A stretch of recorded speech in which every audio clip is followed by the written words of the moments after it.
What is the evil day in Ephesians 6:13?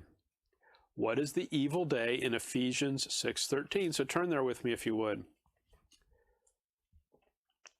Now in Ephesians 6:13, I'm going to read the verse, and I'm going to ask you a question, I guess.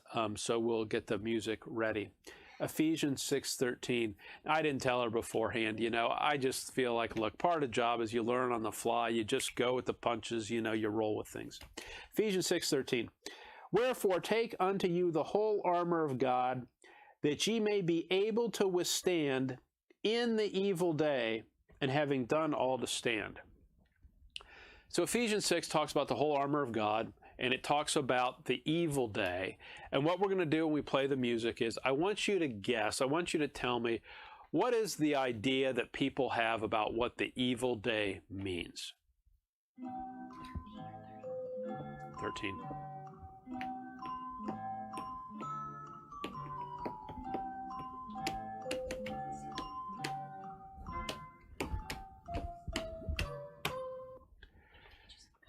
I have no rhythm.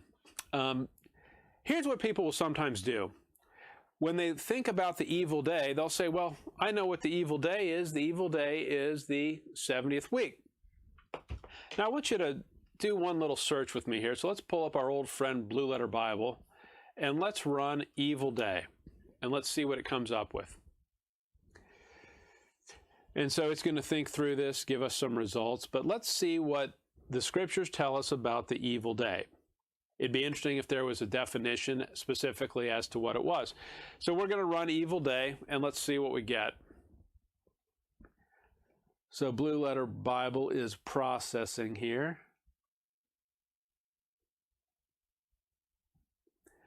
Okay, so 46 times in 22 verses, but there are two that are direct hits. So Ephesians 6:13, that you may be able to stand in the evil day, that's the verse we just read. But what's fascinating is there's another that says the evil day, Amos 6:3. And so what some people do is they grab that and say, aha, I have found the clear cross-reference for the evil day. It's in Amos 6 verse 3. Ye that put far away the evil day. Well, I know what that is under the prophetic program. What the evil day under the prophetic program has to be what? What's the evil day under the prophetic program? It's got to be the 70th week. And so what people then do is they say, okay, Ephesians 6, you're given the whole armor of God so you can withstand in the evil day. The evil day is defined in Amos 6, and it's under the prophetic program, so that's got to be a reference to the 70th week. Now, I'm not telling you I believe this. I'm telling you the rationale, the thinking that some have when they come to this verse. Go back with me to Amos 6, if you would. Go to Amos 6. And what we're going to do here is, I've told you this before, but one of the things you can do is you can highlight Amos 6 and right-click on it, and you can pull it up so that you can look at the verse and look at the context. Now, what I just did when I told you the thinking that people have about it, if you were paying attention to my logic, you noticed that it was... I made some assertions that I didn't prove. And one of those assertions I didn't prove was that the evil day, well, that has to be the tribulation because this is in the prophetic scriptures. Now, I want you to read something here. Let's go up to Amos 6, verse 1. Woe to them that are at ease in where? Zion.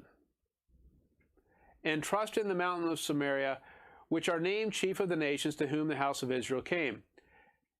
Pass ye unto Calneh, and see, and from thence go ye to Hamath the great, then go down to Gath of the Philistines. Be they better than these kingdoms, or their border greater than your border? Now Amos talks about judgment that is going to come upon the nation of Israel that was impending at the time of the Old Testament. That evil day there is not a reference, I don't believe, to the 70th week, and it is definitely not a reference to the body of Christ. It has nothing to do with it.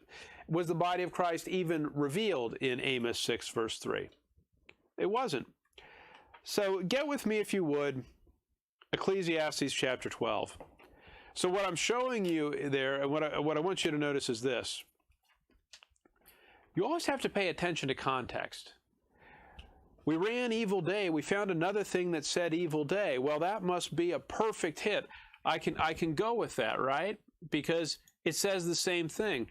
Well, you got to think more carefully than that. So watch this.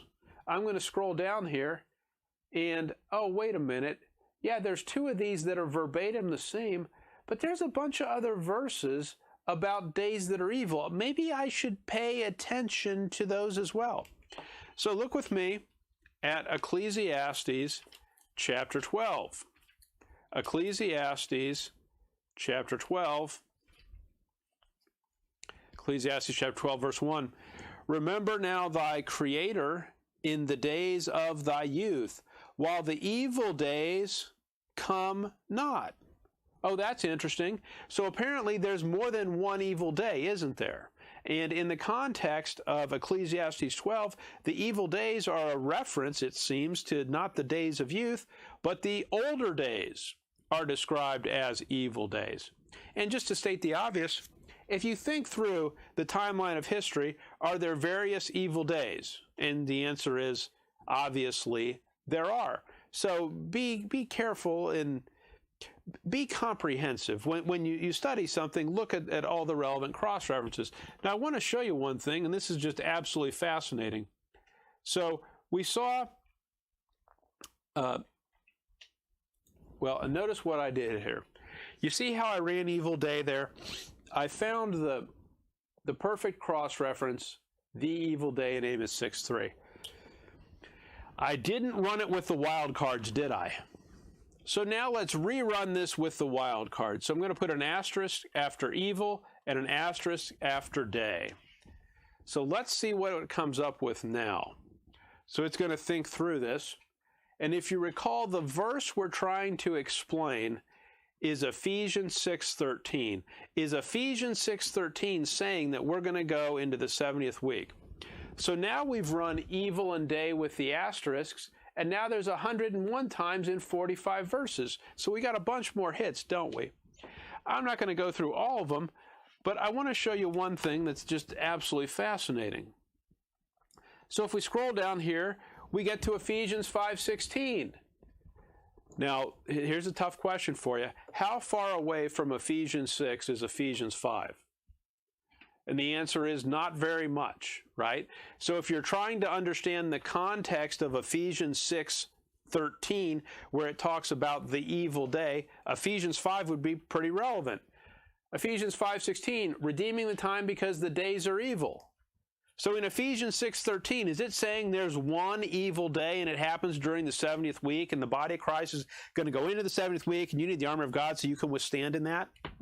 No, no, no. It's not saying that at all. What it's telling you is, guess what life is like on the earth? The days are evil. There's just going to be problems in life, right? And what we need to do, by the way, is redeem the time because the days are evil.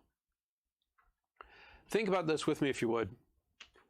It's easy to spend your life, to spend your time in things that don't accomplish much. The vast majority of humanity, unfortunately, does that. I'd encourage you to think about your life this way. If you're saved, you're going to heaven, period. You can't lose your salvation. You have it. You're going to be there forever. So what do you do with the rest of your life? So do you need to spend your time that you have here acquiring new stuff? I mean, I guess you need to have what you need to live on, but should your pursuit in this life be, I need more things, they're going to melt away and dissolve with a fervent heat, right? In other words, I want to acquire more kindling. I want to acquire more stuff that I cannot take with me.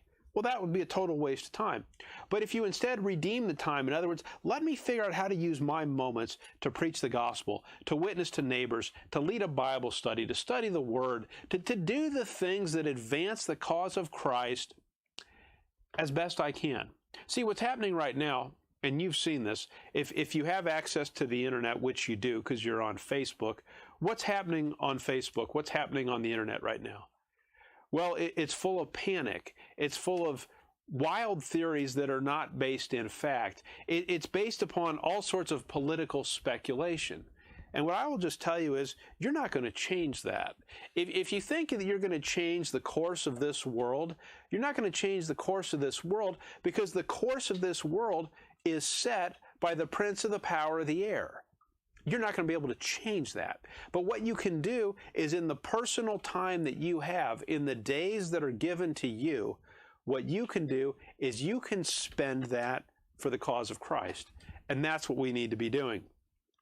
So in Ephesians 6, verse 13, the evil day is not a reference to the 70th week. It's not a reference to the Great Tribulation. The body of Christ is not going through the Great Tribulation. It's a reference to the fact that you're going to have some evil days. You're going to have some bad days in this life, because you live on a sin-cursed earth where Satan is the god of this world.